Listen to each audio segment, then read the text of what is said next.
та. За би энэ хуулийн төслийг бас одоо гарын усыг зурж дэмжсэн нэг гишүүн байна. Электрон тамхиг ялангуяа хүмүүс сэтгэл зүйн дарамтаа намжаах, тайвшруулах юм хэрэгсэл гэж залуучууд ер нь ойлгож байгаа. Энэ бол бодиттой биш. Электрон тамхи бол өөртөө итгэдэгдлийг сайжруулахгүй, стрессийн үндсэн шалтгааныг огт шийдвэрлэдэггүй, зөвхөн төр зургийн мэдрэмж өгдөг юм л одоо хэрэгсэл байгаа. За одоогийн байдлаар электрон тамхиг аюулгүй хоргүй гэдгийг баталсан судалгаа байхгүй. Эсвэргээр хортой гэдгийг маш олон орнуудын судалгаанууд харагдаж байгаа. Тэр судалгаанд нь ямар хор байгаа гэхээр нэгдүгürt хамаарал буюу донтолтыг үүсгэдэг, сэтгэл гутрах, сэтгэл түгшрэх эмгэггийг нэмэгдүүлэх хүчин зүйл болдог, өөртөө итгэх итгэлийг бууруулдаг зэрэг сэтгцийн шалтгаантай холбоотой. Ингээд уруулаад үзэхээр сургууль дээр байгаа хүүхдүүдийн одоо ганцаардал, сэтгэл готрол, дээрлэхэлтийн асуудлууд буюу хэрэг тэр одоо хэсэг рүү бид нэлээд сайн нүдэ нэгэд харах юм бол дээрлэхэлтийн кейс, сургууль дахь одоо янз бүрийн асуудлууд бол электрон тамхины хэрэглээтэй бол холбоотой байгаа. Шууд бас болон шууд.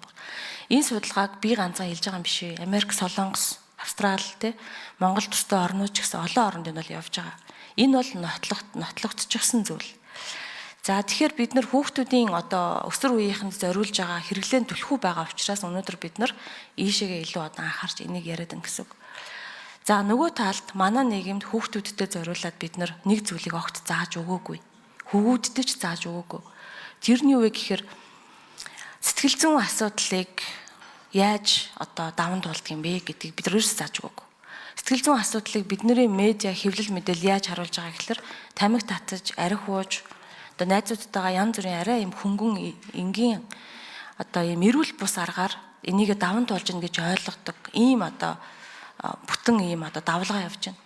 Манай одоо сүүлийн Монгол улсад ерөнхийдөө хийгсэн бүх кино уран бүтээлүүдэд сэтгэл зүйн асуудалтай сцен, дүр зураг болгон дээр тамхитал гардаг, архитал гардаг. Тэгэхээр энийг бид нар энэ зар сурталчилгааны хууль дээр байгаа заалтаа өнөөдөр ажилуулахыг шаардах хэрэгтэй. Тамхины дүр архин дээр бид нар дүрс тавиад болилдог мөртлөө тамхин дээр бид нар байдгүй. Хамгийн том жишээ Бүсгүй гэдэг маш гоё кино байдаг. Би энийг өмнөөс хэлжсэн. Тэр киноны хайр дурлалт бол тэр чигээрээ тамхины утаан донд өрнөдөг. Дурлалаа тамхи. Гоё кул залуучууд, охтууд байлаа тамхины асуудлууд.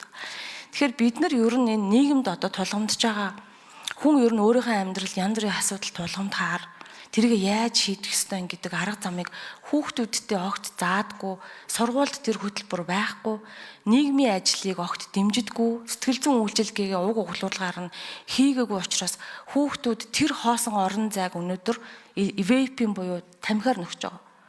Тэгэхээр өнөөдөр бид нар зөвхөн энэ тамхины тухай хуулийг нэг удаа хориглоод орлуулж байгаа тэр зүйлийг хийхгүй юм бол энэ бол зогсохгүй. Би тэгж бодож байна. Энэ бол олон улсын туршлага судалгаа байгаа. Тэгэхээр нэгэнд одоо өөрөөр хэлбэл донтоод байна гэдэг чинь тэнд нэг хэрэгцээ байна. Хүн амьсгалмаар, нуртаар амьсгаа авмаар байна, ганцаараа баймаар байна, тайвширмаар байна. Гэтэл тэрийг яаж ингэдэг вэ гэдгээ бид нар энэ хүүхдүүдтэй ээж аав нар өөрсдөө бас одоо зааж өгөх хэрэгтэй байна. Энэ бол хүүхдүүдэд тамхинаас хамгаалах татварын бус нийгмийн сэтгэл зүйн хамгийн чухал арга. Энэ тухай өнөөдөр ерөөсөө ярихгүй байна. Энэ тухай бид нар яриул өнөөдрийн бидний энэ татварын бодлого илүү ойлгомжтой болоод эхэлнэ. Яагаад татвар байдаг гэдгийг цаад санааг ойлгоод эхэлнэ. Тэгэхээр энэ донтуулаад байгаа орон зайд нь орлуулагч зүйлсийн тухай ярмаар байна. Тэгэхээр зар сурталчилгааны хуулийн заалтуудаа ажилуулмаар байна. Мөн вейпинг бол хориглох нь л зүйтэй, орлуулах зүйлийг заавал оруулах ярих хэрэгтэй юмаа гэж хэлье. За баярлалаа. Гал өдрөх гişүн.